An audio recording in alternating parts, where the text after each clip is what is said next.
अस्सलामुअलैकुम, welcome to my YouTube channel. कैसे हो आप सब? आई होप आप लोग ठीक ठाक हो के और मैं भी कुछ बेहतर हूँ, अल्लाह का शुक्र है। और आज मैं आपके साथ माय किडनैपर 2 का 8 पार्ट शेयर करने वाली हूँ। और अगर आपने पहले वाले पार्ट्स नहीं देखे तो वो भी देख लीजिएगा और लिंक आपको डिस्क्रिप्शन में मिल जाएगा। बाकी स्टोरीज़ का भी लिंक मिल जाएगा, तो प्लीज़ देख लीजिएगा। और अगर स्टोरी पसंद आए तो लाइक और कमेंट ज़रूर कीजिएगा। और जो लोग चैनल पे नए हो वो चैनल को सब्सक्राइब भी कर लेना। और आप लोगों को, मुझे पता है, बहुत ज़्यादा चुल मची हुई है कि आखिर इन दोनों को पता कब चलेगा कि यही दोनों एक दूसरे के मेट है। तो मैं आपको बता दूं कि अगर मैं अभी से ही बता दूंगी तो फिर तो स्टोरी का सारा सत्यानाश ही हो जाएगा ना। तो आपको नहीं लगता कि इन्हें भी ना एक दूसरे को जानेंगे, एक दूसरे के प्यार में पड़ना चाहिए? ये भी आप बता देना। और वैसे भी ये स्टोरी किडनैपिंग के ऊपर है ना, तो क्या इतनी जल्दी सारा कुछ ख़त्म हो जाएगा? अगर सच सामने आ गया तो फिर किडनैपिंग का तो कोई रीज़न ही बाकी नहीं रहेगा। तो आई होप आप लोग समझ जाओगे। वांग जी, जो कि अब रात को सैन के साथ ही सोया हुआ था, और रात का जाने कौन सा ही पैर था, जब वांग जी की एक बार फिर से आँख खुल गई थी और उसने अपनी साइड पे हाथ मारा। ये क्या, सैन कहाँ चला गया? कहीं वो उठ के भाग तो नहीं गया? क्या वो इतनी जल्दी ठीक हो गया? वांग जी तो वो एकदम से हड़बड़ा ही उठा था और अब अंधेरे में बस हाथ ही मार सकता था और क्या भी क्या सकता था। उसने फिर से अपनी साइड का लैंप ऑन किया और वो देखकर हैरान ही रह गया था कि सैन तो जो करवट लेने के चक्कर में सीधा बेड से नीचे गिरा हुआ था, और वो भी उल्टे मुंह गिरा हुआ था। ओह माय गॉड, ये क्या हो गया इसे? वांग जी एकदम से उठा, वो परेशान ही हो गया था कहीं इसको दोबारा से उसी जगह पे चोट ना लग जाए जहाँ पहले चोट लगी हुई है। बट थैंक गॉड, सैन को दोबारा से चोट नहीं लगी थी, वो बचा ही हुआ था। और वांग जी ने बहुत ही मुश्किल से इस भारी भरकम से बंदे को उठा के फिर से बेड पे शिफ्ट किया था। ये क्या, एक जगह आराम से सो भी नहीं सकता, उछलता ही कूदता रहता है मेंढक कहीं का। और फिर वो अपनी साइड पे जाके लेट गया था, लेकिन अब वो दोबारा से कोई रिस्क नहीं ले सकता था, कम से कम इस बार तो नहीं, क्योंकि वो बार बार उसे उठा नहीं सकता था, कितना ही ज़्यादा भारी था वो। और अवांग जी ने एक ही तरीका सोचा था। वो लेट गया और उसने सैन का सर अपने बाजू पे ही रख लिया था किसी बच्चे की तरह, और उसे अपने साथ ही लगा के जैसे किसी छोटे बच्चे की तरह ही उसको हाथ कर लिया था। हाँ, आप जाके गिर के दिखाओ ज़रा, तेज़ बनते हो बड़े। वांग जी अब दोबारा से ऐसे ही उसे आकर के सो चुका था, और फिर उससे नहीं पता चला कि सैन का सर फिर उसके बाजू से होते होते कहाँ ही पहुँच चुका था, सीधा उसकी चेस्ट तक की। और ऐसे ही अब सुबह हो चुकी थी, और सुबह एक बहुत ही शदीद किस्म के दर्द के साथ सैन की आँख खुली थी, और उसने क्या ही देखा था, वो कहाँ पे है? एक बेड पे लेटा हुआ है। हाँ, बेड तो है, लेकिन ये साथ कौन है? उसने थोड़ी थोड़ी आंखें खोल ली और वो देख के हैरान रह गया था कि वो किसी और के पास नहीं, बल्कि अपने उसी खड़ूस किडनैपर के पास ही उसी के सीने पर सर रख के सो रहा है। व्हाट द हेल, इसकी हिम्मत भी कैसे हुई मेरे साथ सोने की, सैन के साथ? वो एकदम से उठने लगा, लेकिन फिर से उसके सर में दर्द हो रहा था। ओह मैं मर गया, मैं क्या करूं? ओह मैं क्या ही करूं? वो दोबारा से वहीं पे गिर गया था। और वांजी, जो कि पूरे गधे घोड़े बेच के सो रहा था, उसे नहीं पता चला कि सैन उठ चुका है या उसे होश आ चुका है। और अब सैन ने सोचा, ये सब इस कमीने की वजह से है, मैं इसको माफ़ नहीं करूँगा, इसने मेरे साथ बहुत बुरा किया है, पता नहीं क्या कुछ ही बुरा कर चुका है। पहले मुझे किडनैप किया, मुझे किस की, मेरा सर फाड़ डाला, और आप देखो कैसे मेरा फ़ायदा ही उठा रहा है, मैं किधर ही जाऊँ? आई एम सॉरी बाओबे, आई एम सॉरी, मैं ये सब नहीं करना चाहता, लेकिन अब ना मुझे इसको सबक सिखाना पड़ेगा। मुझे उम्मीद है तुम मुझे माफ़ कर दोगे, मैं तुम्हें सब सच बता दूँगा, लेकिन अभी इसको सबक सिखाना बहुत ज़्यादा ही ज़रूरी है। तुम बस टेंशन ना लेना, हम इसको मिल के सबक सिखाएँगे। वो जैसे ख्यालों में उस छोटे से 6 सालों के बच्चे से बातें कर रहा था, जो कि उसका भाऊ-बे था। और अब सैन ने सोचा, वो ऐसे कैसे आराम से सब कुछ ठीक होने देगा? बिल्कुल नहीं। उसे वांगजी को, हाँ, इस लड़के को जिसका वो नाम भी नहीं जानता, उसको अच्छा-खासा मज़ा चखाना पड़ेगा। तो वो दोबारा से अब सो चुका था। हाँ, सही है, चलो उठाओ मेरा बोझ।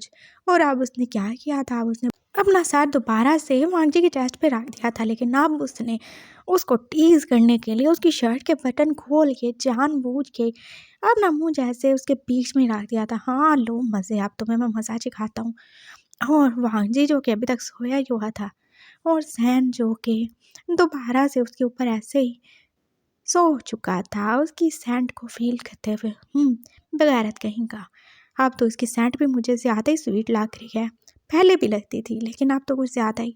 नहीं, मैं पिघल नहीं सकता। मैं वो बर्फ़ हूँ जो कभी नहीं पिघलती। नहीं पिघलूंगा, मैं बिल्कुल नहीं पिघलूंगा। वो यही सोचते सोचते सो चुका था। और अब थोड़ी देर के बाद वांगजी भी उठ चुका था, उसका अलार्म बाज रहा था, उसे कॉलेज जाना था। लेकिन फिर उसे ख्याल आया, ऐसे कैसे वो कॉलेज चला जाए। अगर घर वालों में से कोई उसके रूम में आ गया तो उसका सारा भांडा ही फूट जाएगा। यहाँ इसको ही होश आ गया तो ये तो सारा तमाशा खा देगा, सबको बता ही देगा। नो नो नो, इतना बड़ा रिस्क वो नहीं ले सकता था, लेकिन क्या ही करे। और फिर उसने अपने कॉलेज कॉल की थी और उन्हें बताया कि वो बीमार है, इसलिए वो 2-3 दिन कॉलेज नहीं आ सकता, वो अपनी हीट पे है। और फिर उसे छुट्टी मिल भी गई थी। और सैन जो कि उसके साथ ही उठ चुका था, वो बस आंखें बांध के इसके ड्रामे देख ही जा रहा था। अब क्या करूं मैं। और थोड़ी देर बाद चैंग पैंग भी आ गए थे और उन्होंने कहा, क्या इसे अभी तक होश नहीं आया? नहीं, पता नहीं क्यों नहीं होश आया। वैसे तो पहले तो ये बड़ा तेज़ था, एकदम से होश में आ गया था, इसका दिमाग भी ठीक था। हाँ, लेकिन अभी तक होश नहीं आया, मुझे नहीं पता क्या हुआ। वैसे आई थिंक इसके घर वाले परेशान हो रहे होंगे, हमें उन्हें बता देना चाहिए। हाँ, इसकी माँ की कॉल आई थी इसके मोबाइल पे, मैंने उनको बता दिया कि सर थोड़ा बिज़ी हैं, वो किसी मीटिंग में बिज़ी हैं और वो कोई नया कॉन्ट्रैक्ट हासिल करना चाहते हैं, इसीलिए वो कुछ दिन नहीं आएंगे। मैंने इसकी माँ से झूठ बोल दिया। पैंग ने बताया था और वांगजी ने बोला, अच्छा ठीक ही हो गया, चलो कम से कम इसके घर वाले तो परेशान नहीं होंगे। और सैन सोच रहा था, हाँ साले कमीनों, एक तो मेरा सारा कुछ ले लिया, मेरा मोबाइल तक ले लिया, ऊपर से जैसे मेरी माँ को इन्फॉर्म करके बहुत बड़ा एहसान कर रहे हो, मैं तुम सब से बदला लूँगा। एक बार मुझे ठीक हो जाने तो मैं तुम सबको सबक सिखाऊंगा, मैं भूलूंगा नहीं। और अब तो सैन ने उन सब की शक्लें भी अच्छे तरीके से देख ली थी और उसके दिमाग में जैसे कोई कंप्यूटर ही फिट था, वो कुछ भी भूलता नहीं था, एक बार जिसे देख लेता। और फिर उसने आंखें बांध ही रखी थी। वांगजी अब इधर उधर घूमने जा रहा था, आखिर वो क्या ही करे। और फिर चैंग पैंग ने पूछा, वैसे मेरे ख्याल से तुमने इसे दवाई नहीं दी, इस वजह से ये ठीक नहीं हो रहा। हाँ मेडिसन, लेकिन मैं कैसे दूंगा? अगर वो होश आएगा तो मैं मेडिसन दूंगा ना, वो सिरप मैं इसे कैसे पिलाऊंगा, गोलियां कैसे खिलाऊंगा? अरे तो क्या हुआ, तुम इसको दे दो ना। हम ऐसे करते हैं, इसका मुंह खोलने की कोशिश करते हैं, तुम बस इसमें गोली डाल देना और सिरप भी पिला देना। हाँ चलो ऐसे ही करते हैं। और अब चैंग पांग दोनों उसके दोनों साइड पे आ चुके थे और अब सैन ने सोचा है, लो जी एक नई मुसीबत आ गई। गोलियां खाने से तो उसकी वैसे ही जान जाती थी, मेडिसन इंजेक्शन तो जैसे उसके लिए जहर ही थे। और उन दोनों ने जैसे उसका मुंह खोलने की कोशिश की, लेकिन सैन वो तो जैसे पत्थर का ही मान गया था। हाँ खोल के दिखाओ, खोल सकते हो तो खोल लो, मैं भी मुंह नहीं खोलूँगा। और उन्होंने कितनी ज़्यादा कोशिश की थी, लेकिन वो सैन का मुंह नहीं खुलवा सके। और अब वांगजी तो परेशान ही हो गया, अगर ये मेडिसिन नहीं लेगा तो ठीक कैसे होगा? तो फिर मैं क्या ही करूँ, मुझे समझ नहीं आ रहा क्या करूँ। तुम ऐसे करो, तुम इसे वो सिरप पिला दो ना। वो कैसे पिलाएं? अच्छा तुम ऐसे करो, चम्मच लेकर आओ, थोड़ा सा इसके मुंह में डाल देते हैं। और अब सिरप का सुन के तो सैन ने सोचा, ओह नो, एक से जान छुड़ाई, अब दूसरी चीज़ मेरे साथ आ गई है, नो मुझे नहीं पीना। और वो अब दोबारा से आ रहे थे, उन्होंने फिर से कोशिश की उसका मुंह खोलने की, लेकिन अब क्या ही हो सकता था। सैन जो कि ढीठ बना हुआ था, उसने अपना मुंह तो सख्ती से बांध ही रखा था और अब कोई भी तरीका उनको नज़र नहीं आ रहा था। क्या करें, वो क्या ही करें। और फिर वांगजी को ख्याल है, अच्छा ऐसे करते हैं, मैं एक इंजेक्शन लेके आता हूँ। कहाँ से इंजेक्शन लगाओगे तुम इसे? अरे वो मेरा टॉमी है ना, उसका इंजेक्शन है, वो पड़ा हुआ है, मैंने उसके लिए मंगवाया था। और सहन का दिल चाहा वो एकदम से उठ के इसका मुंह ही तोड़ दे, क्या ये उसे कुत्ते का इंजेक्शन लगवाने वाला है? हाँ, तुम इसे टॉमी का इंजेक्शन लगाओगे? हाँ तो और क्या करें, वो सारी जो भी इसका सिरप गोलियाँ जो भी है ना, सब कुछ मैं ऐसे करूँगा, पानी में घोल घुला के ना उस इंजेक्शन में डाल के बस इसको लगा देते हैं। वैसे भी ये होश में कौन सा है जो इसे दर्द होगा या पता चलेगा।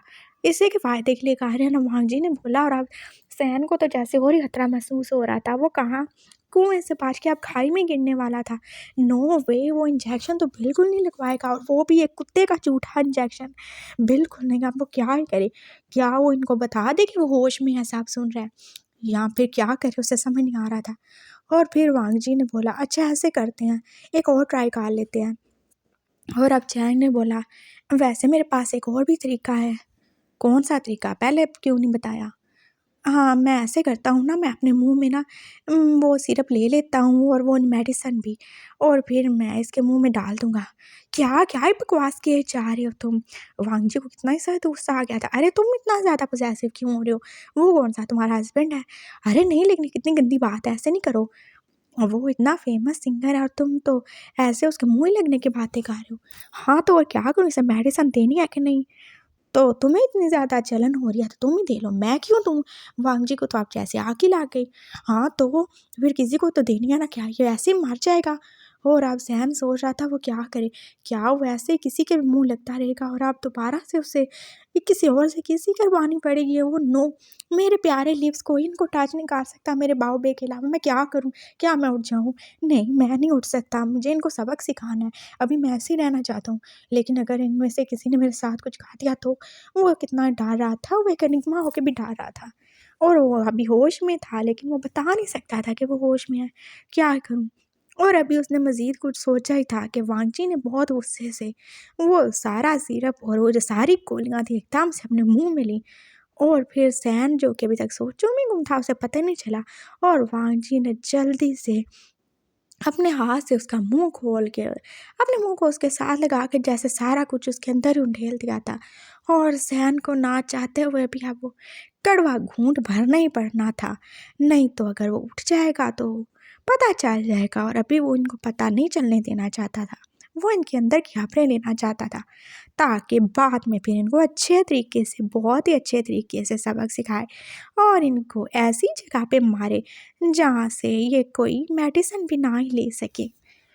और फिर क्या ही होना था, बस हो गया काम, दे दी मेडिसिन। वांगजी अब साइड हो गया था, और चैंग पैंग भी अब चुप हो गए थे। और वांगजी ने कहा, इसका मोबाइल दे दो, शायद इसके कोई ज़रूरी नंबर होंगे, या शायद कोई कॉल करनी होगी इसने। दे दो इसका मोबाइल, हमें नहीं चाहिए है, वैसे भी हमें पैसे चाहिए थे, वो हमें मिल गए हैं, तो हम इसका मोबाइल क्यों रखें? दे दो वापस। लेकिन ये कितना ज़्यादा अच्छा और महंगा है ना, तो तुम ऐसे लालची नहीं हो सकते। तुम जानते हो ना, हमें सिर्फ 20,000 युआन की ज़रूरत थी, लेकिन तुम्हें अब 5 लाख मिल चुका है। उसके बावजूद ही तुम्हारा लालच खत्म होने का नाम नहीं ले रहा। वापस करो, इधर लाओ मोबाइल। वांगजी ने उसके हाथ से मोबाइल ले लिया था और सैन की पॉकेट में रख दिया था। और सैन ने सोचा, हाँ जैसे तुम बड़े ईमानदार हो, वो 5 लाख जो रखे हैं वो क्या तुम्हारे बाप का माल था?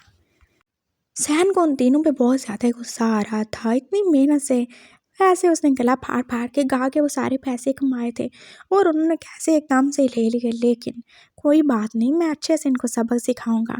वो अब अपने ही जहन में प्लान बनाए जा रहा था, और उसने ऑब्ज़र्व किया, और उन्हें पता चल गया था कि ये तीनों लड़के इतने ज़्यादा कोई स्ट्रेंजर्स नहीं हैं। चैंग पैंग तो बेचारा गरीब से टपोरी ही थे, और ये वांगजी ये समीर खार का इकलौता चश्मो चिराग था, जो कि पता नहीं क्यों इन सारे धंधों में पड़ गया था। फ़न के लिए करता होगा, सैन बस यही सोचे जा रहा था। और उसे इतना भी पता चल गया था कि ये अपना ज़्यादातर पैसा चैरिटी में देने वाले हैं।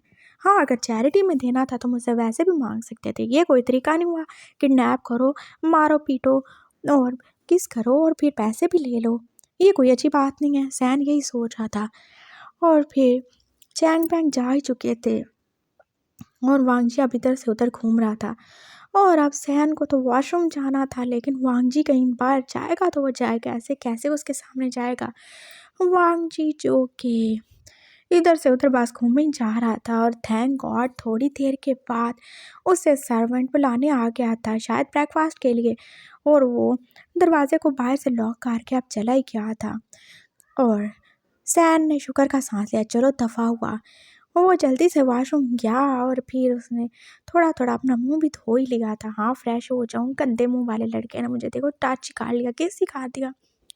वो जल्दी से फ्रेश हो के आया, और दोबारा से वहीं लेट गया था बीमार की एक्टिंग करने के लिए।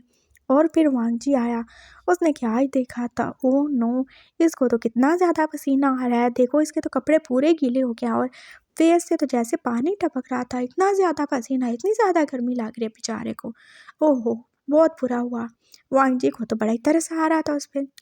उसने एसी ऑन कर दिया और सैन, जिसके पहले सार में दर्द था, इतनी ठंडी हवा में तो उसका साथ जैसे घूमने लगा। अब इस मनहूस को मैं कैसे बोलूं कि इससे बंद कर दे।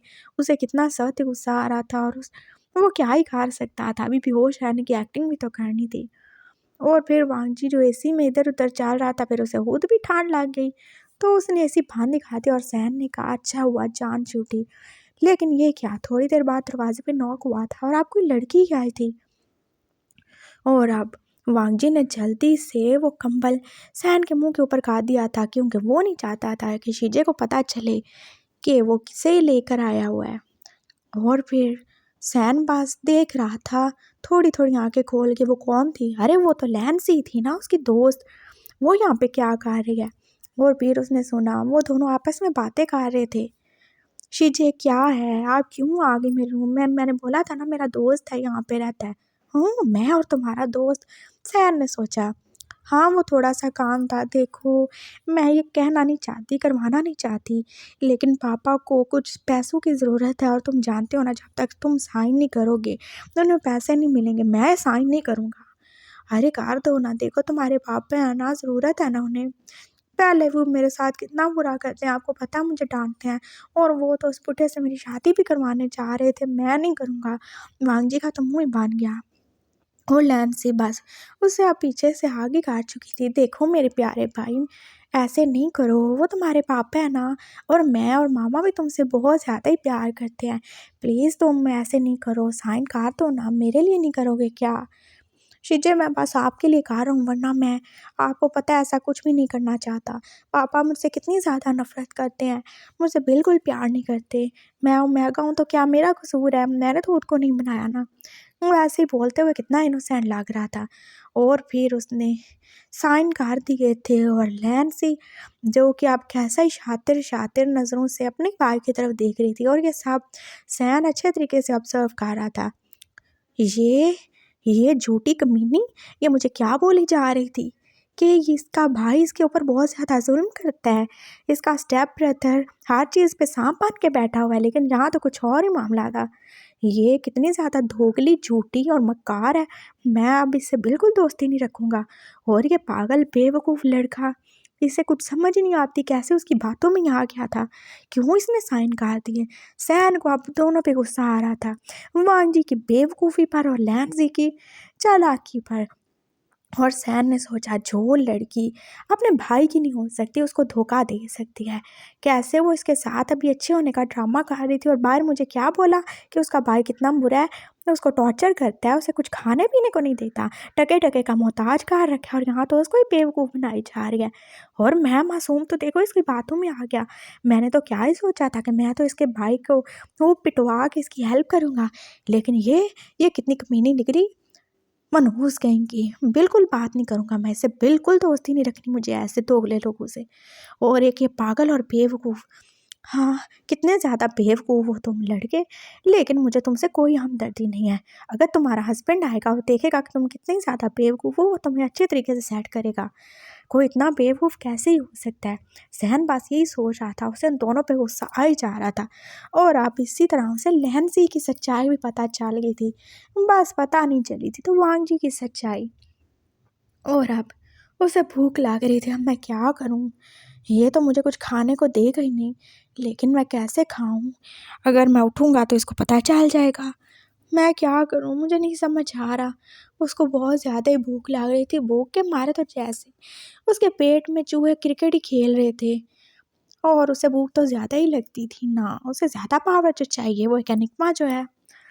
और फिर क्या ही हुआ था, वांगजी उसके पास ही बैठ गया था लैपटॉप लेके, और साथ में उसने बहुत सारे फ्रूट्स भी रख लिए थे। हाँ ठीक है, कोई मसला नहीं है, मैं यही खाऊंगा, ये अकेला अकेला क्यों खाएगा, मैं भी खाऊंगा, आखिर मेरा भी तो पैसा लगा है ना इसको खिलाने में। सैन ने सोच लिया था और वांगजी जो कि अब लैपटॉप पे असाइनमेंट बना रहा था और साथ साथ में वो बस खाई जा रहा था प्लेट में बिना देखे। और साथ साथ सैन भी चोरी कर के उसमें से ग्रेप्स और एप्पल खाए जा रहा था। लेकिन वांगजी तो के इतना ज़्यादा मस्त मलंग था, कानों में हेडफोन लगाए और सारी अपने काम के ऊपर तवज्जो रखे, उसे पता ही नहीं चला कि उसकी प्लेट कब खाली होगी। अरे मैंने तो इतना कुछ खाया ही नहीं। उसने अपनी प्लेट को देखा जो एकदम खाली हो चुकी थी। और फिर सैन ने बोला, हाँ तुमने अकेले कब खाया, मैं भी तो था ना तुम्हारे साथ।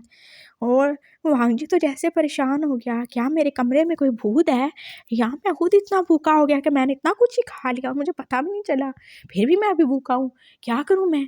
उसे समझ नहीं आ रही थी। और फिर सहन तो बस आराम से अब खा पी के सो चुका था और वांगजी वैसे ही हैरान परेशान ही सा बैठा हुआ था। और इस मनहूस को होश क्यों नहीं आ रहा, पता नहीं कब तक ऐसे ही रहेगा, कहीं ये कोमा में तो चला नहीं गया ना। वांगजी ने सोचा क्यों ना इसे मैं चेक ही काट लूँ। वांगजी ने उसके फेस पे टैप किया और सैन को लगा मनहूस आदमी आप क्या थप्पड़ मार मार के मेरे मुंह से खाया पिया ही निकलवाओगे। और वांगजी को तो नहीं पता था कि सैन तो बिल्कुल होश में है, मज़े में है। और फिर वांगजी ने सोचा चलो इसकी आंखें ही चेक कर लेता हूँ। उसने उसकी आंखें खोली और अब सैन ने उसको देखा, हाँ मनहूस कर लो चेकअप मेरा, मैं तुम्हें मज़ा चखाऊंगा अच्छे तरीके से। और अब उसने अपनी सांस भी रोक ली थी, मैं कुछ देर के लिए सांस ही नहीं लूँगा ताकि इसको पता ना चल जाए कि मैं ठीक हूँ कि नहीं हूँ। और फिर वांगजी ने क्या ही फील किया, अरे इसकी तो सांस ही नहीं चल रही, कहीं ये मर तो नहीं गया। वो एकदम से परेशान हो गया था और फिर उसने बिना सोचे समझे दोबारा से अपने होंठों को जैसे सैन के होंठों के साथ ही जोड़ दिया और अब वो उसे आर्टिफिशियल ब्रेथ देने की कोशिश कर रहा था। और सैन ने सोचा मनहूस आदमी के चौथी किस्सा मैं तुम्हें बिल्कुल माफ़ नहीं करूँगा, मैं तुम्हारी जान ले लूँगा। और फिर गुस्से में सैन ने बहुत तेज तेज से सांस लेना शुरू कर दी थी और वांगजी ने बोला, ये देखो ये हुई ना बात, कैसे मैंने इसको ठीक कर दिया, बड़ा मुर्दा बनना फिरता था, ठीक हो गया इसका सांस। और वो बहुत ज़्यादा ही खुश हो रहा था। और सैन को ना जाने क्यों उसका टच उसकी सैन जैसे जानी पहचानी सी लग रही थी। वो इतनी बार उसके करीब हो चुका था कि अब सैन ने फील किया कि उससे लगता है जैसे वो इसे जानता है। क्या ये वो हो सकता है? सैन के दिमाग में जैसे कुछ चल रहा था, ये भी तो कब से अपने हस्बैंड का वेट कर रहा है और मैं भी बाव पे को ढूंढ रहा हूँ। क्या ये बाव पे हो सकता है? इसकी सेंट इतनी जानी पहचानी क्यों है? जब ये मार्क था मुझे तब भी इसकी सेंट फील होती थी और अब तो ज़्यादा ही होती है। कहीं ये मेरा बाव पे तो नहीं? सैन बस यही सोच रहा था, क्या मैं इससे पूछूं? और फिर अचानक से ही दरवाजे पे नॉक हुई थी। वांगजी एकदम से जैसे उछल ही पड़ा, उसने जल्दी से सैन को कवर किया और दरवाज़ा खोला। दरवाजे पे लैन सी थी जो कि बहुत ज़्यादा एक्साइटेड और खुश नज़र आ रही थी और सैन अच्छे तरीके से सुन सकता था। वो भी बस वांगजी से पूछना ही चाहता था, लेकिन इससे पहले क्या ही हो गया। लैन सी बहुत खुशी से वांगजी को हक कर रही थी, बहुत बहुत मुबारक हो मेरे भाई, वो आ गया है। कौन आ गया शीचे, किसकी बात कर रहे हैं? अरे तुम्हारा चीकू, वो तुमसे मिलने आया है। क्या सच में? और सैन को लगा ये सब क्या हो गया, तो मतलब वो उसका बाऊ बहन नहीं है, वो कोई और है। Oh no. और अब वांगची तो जैसे खुशी से उछलता कूदता ही जा रहा था अपने चीकू से मिलने के लिए। और सैन ने क्या ही सोचना था, लैंसी ने क्या बोला था चीकू, तो क्या इसके हस्बैंड का नाम भी चीकू है? और अब सैन को एकदम से क्यूरियोसिटी होने लगी, मैं भी देखूं आखिर ये दूसरा चीकू कौन है। और फिर वो बहुत ही मुश्किल से उठा था, उसने जूता नहीं पहना और वो आहिस्ता आहिस्ता चलता हुआ दरवाजे के करीब आके देख रहा था। वहाँ के हैंडसम सा बंदा था, बहुत ही ज़्यादा कूल या हैंडसम। हैंडसम तो है लेकिन मुझसे ज़्यादा नहीं, सैन ने यही बोला था। और अब उसने क्या ही फील किया था। वांगजी ने एकदम से आगे बढ़ के जैसे उस बंदे को आगे काट लिया था और उसने भी वांगजी को जैसे अपनी बाहों में समेट लिया था। और सैन का तो न जाने क्यों मुंह नहीं खोल के रह गया, बस बहुत हो गया ये ड्रामा, मैं अब इससे ज़्यादा नहीं देख सकता। ये क्या ही कार्य है, इसने मुझे माँ किया, मुझे मेरे बाबू से दूर किया। मेरे दिल में अचानक से इसके लिए फीलिंग पैदा होना शुरू हो गई थी और अब ये कैसे एकदम से चला गया अपने चीकू के पास। अगर मैं खुश नहीं हूँ ना, मैं इसे भी खुश रहने नहीं दूंगा। इसने मुझे मेरे बाबू के काबिल नहीं छोड़ा। तो मिस्टर वांग जी, मैं भी तुम्हें तुम्हारे चीकू के काबिल नहीं छोड़ूंगा। ये सैन का तुमसे वादा है।